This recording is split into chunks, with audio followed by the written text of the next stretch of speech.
সবাই মনোযোগ সহকারে খেয়াল করো।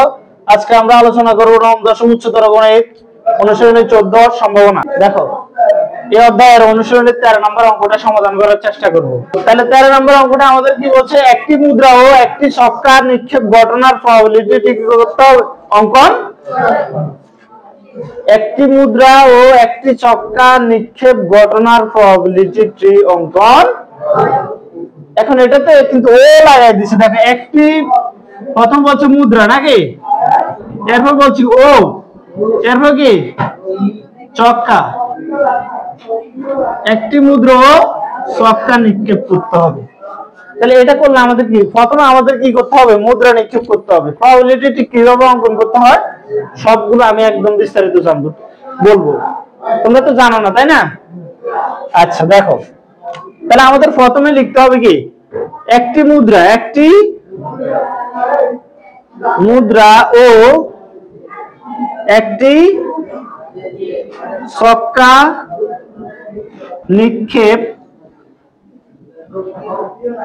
নিক্ষেপ ঘটনার প্রবাবিলিটি ট্রি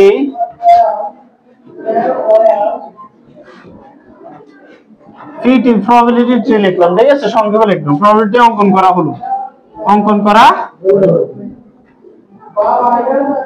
এখন এখানে প্রথম বলছে মুদ্রা, কি বলছে মুদ্রা। তাহলে লিখবা, তোমরা কি লিখবে, এখানে লিখবা মুদ্রার ফিট। কি লিখবা,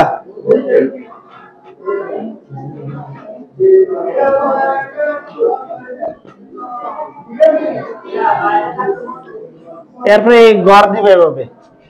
কি করবা, মুদ্রার ফিট কয়টা বলো তো, এই দুইটা দাগ বের করতে হবে। এখান থেকে কয়টা দাগ বের করতে হবে, মুদ্রার ফিট যেহেতু দুইটা, মুদ্রার ফিট একটা হচ্ছে হেড আর একটা হচ্ছে কি, এটা তোমাদের প্রথম দিন বলছিলাম না, এই মুদ্রার দুটো ফিট থাকে, একটা হচ্ছে হেড আর একটা কি। এজন্য আমরা কি করতে হবে, একটাতে হেড আর একটাতে কি, এই যে একবার মুদ্রা নিক্ষেপ করলে এইচ অথবা টি বা হেড এবং টেল যে কোনো একটাই তো হতে পারে নাকি। এই জন্য আমরা প্রথমে মুদ্রার কথা বলছি। এখানে কি বলছে, তাহলে মুদ্রা নিক্ষেপ হয়ে গেছে না। মুদ্রা নিক্ষেপের ফলে কয়টা পাওয়া যাবে ফিট, একটা হেড আর একটা কি। তাহলে এটা হচ্ছে মুদ্রা একবার নিক্ষেপের প্রবাবিলিটি ট্রি। একটা গাছের শাখা প্রশাখা এরকম যদি আমরা আঁকতে থাকি, তাহলে একটা গাছের শাখা প্রশাখার মতো কি করে এটা দেখা। এই জন্য এটাকে বলা হয় কি, প্রবাবিলিটি ট্রি বা সম্ভাবনার গাছ। সম্ভাবনার, দেখো মুদ্রা একবার নিক্ষেপ হয়ে গেছে না, এবার বলছে কি, এবার ছক্কা নিক্ষেপ করতে হবে। এটার ভিতরে প্রথমে মুদ্রার কথা বলছে, এর জন্য মুদ্রা নিক্ষেপ করে ফেলছি।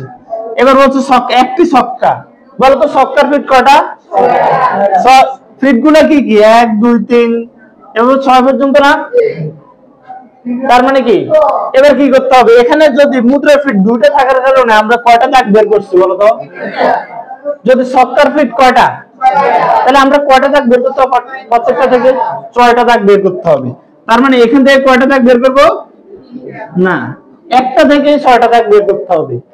প্রতিটা থেকে কয়টা দাগ, 6টা দাগ বের করতে। তাহলে 1 2 3 4 5 6 এভাবে কি করতে হবে। এবার ছক্কার ফিট গুলো কি কি, 1 2 3 4 5 6 এটা হচ্ছে। এবার এখান থেকে আবার কি করব, 6টা দাগ বের করতে হবে। এটা হচ্ছে প্রবাবিলিটি। তার মানে 1 2 3 4 5 6 এখান থেকে যাতে শুরু হয়। তাহলে এক ছক্কার ফিট গুলো এবার দিয়ে দিতে, 1 2 3 4 5 6 এটা হচ্ছে কি, একটি মুদ্রা ও একটি ছক্কা নিক্ষেপ ঘটনার প্রবাবিলিটি ট্রি। দেখো তো এটা গাছের শাখা বা শাখার মতো দেখা যায় কিনা, এজন্য এটা কি বলা হয়, প্রবাবিলিটি ট্রি।